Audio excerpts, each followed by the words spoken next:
Hi, my name is Davin Sundvik with The Catch Today, and we're working on hunting story number 10. So 9 and 10 were shot in the exact same year, as far as my big game animals are concerned. So if you haven't watched number 9, number 10 might not make a lot of sense because we're going to piggyback right off that one.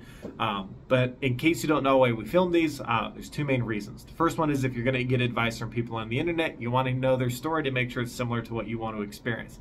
Second reason is just for documentation purposes. I want people to see that you don't have to become this amazing hunter overnight. It can be an entire journey, and that's what I've been on. I've gotten better every single year, and I'm just trying to document that the best that I can. Obviously, the newer hunts are going to have a lot more details than the older hunts, so just something cool I want to do. So let's get right into it. So this was a bull elk hunt. So I was working again at Legacy Sports for this particular season of my life, and so I just bought a new rifle. I used it on my antelope hunt. It was flawless, right? And so I was really confident. I'm like, oh yeah, I'm gonna be able to, shoot this gun, out in my elk hunt, and I'll be confident out to 300 yards. Any elk within 300 yards is gonna be dead, right? So yeah, and I even get lucky on this hunt, and still get humbled, and then you'll see that in a second here. So I drive out late on Friday night. It's like a 6-hour drive to get to the actual camping spot. So I don't get there until about like 2 in the morning, and then once I'm there, I sleep for like 2 or 3 hours. My friends wake up, I hop in their truck because they have a deer tag, and so they're going to be out deer hunting all morning. So we're out there opening day for the hunt, and we see like a spike elk run across the road, and we spot another elk, and we spot some deer. He puts a stalk on it. It was a pretty big deer, probably like one of the maybe like top 2 biggest deer I've ever seen in the wild, like when somebody had a tag, not just like, just not like incidentally. But yeah, this was a pretty big mule deer. And so that was cool to be a part of his hunt, but it was kind of distracting, right? Trying to hunt both mule deer and elk at the same time. So we hunt all day, don't really see anything impressive. Like we see some elk, we see evidence of elk, but nothing crazy. Second day, again, we see more mule deer, get distracted. They're all does. See some small bucks, but he passes on it. He doesn't want to, he's trying to kind of wait out for a bigger buck.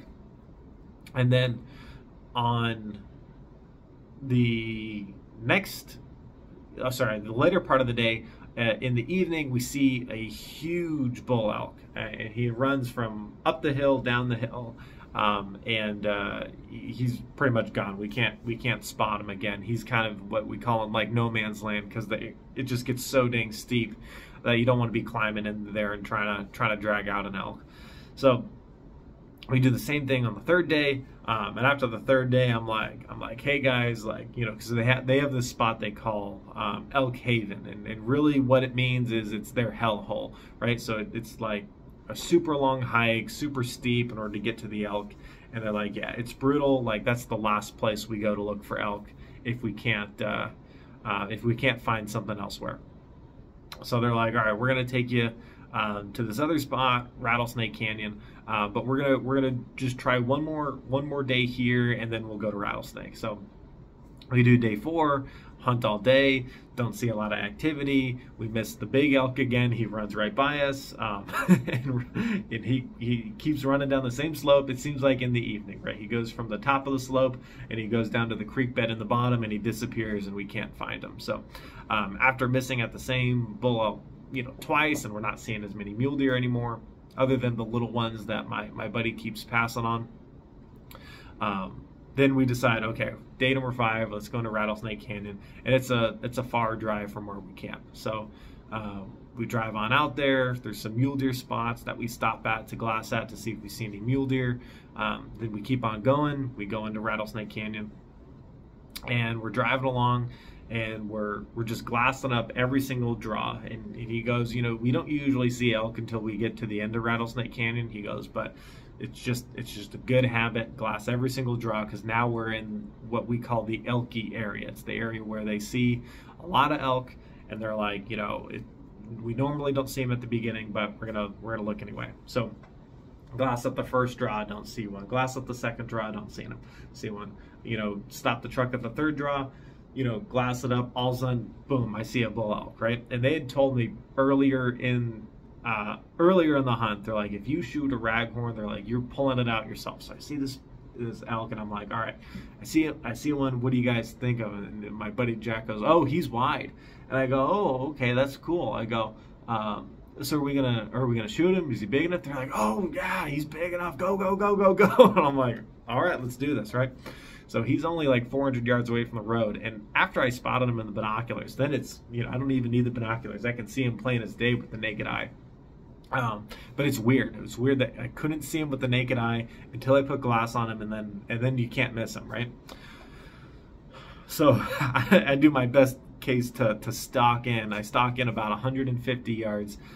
So he's sitting on the hillside still, and there's this old fence that's not in use anymore, but was still left up in this area because it's all BLM land and forest land. So it's not private property or anything, but there's an old fence that was just sitting there. So I go up to the fence, rest the rifle on the fence, and I'm aiming up at him, and I pull the trigger, and the bullet goes high right above him. And I'm like, you gotta be kidding me. I practiced with this rifle all the way out to 600 yards. How am I missing a 250 yard shot, right?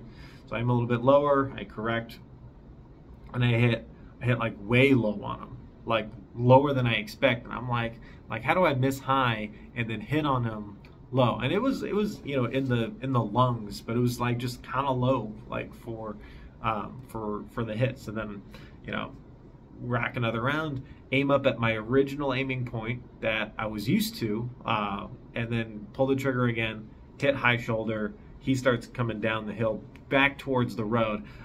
Again, have I told you I've been lucky this year?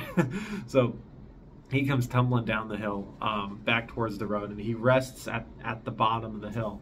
And in this whole time he's rolling down the hill, my buddies are going, keep shooting, because they're of the mindset of like, elk are hard to kill.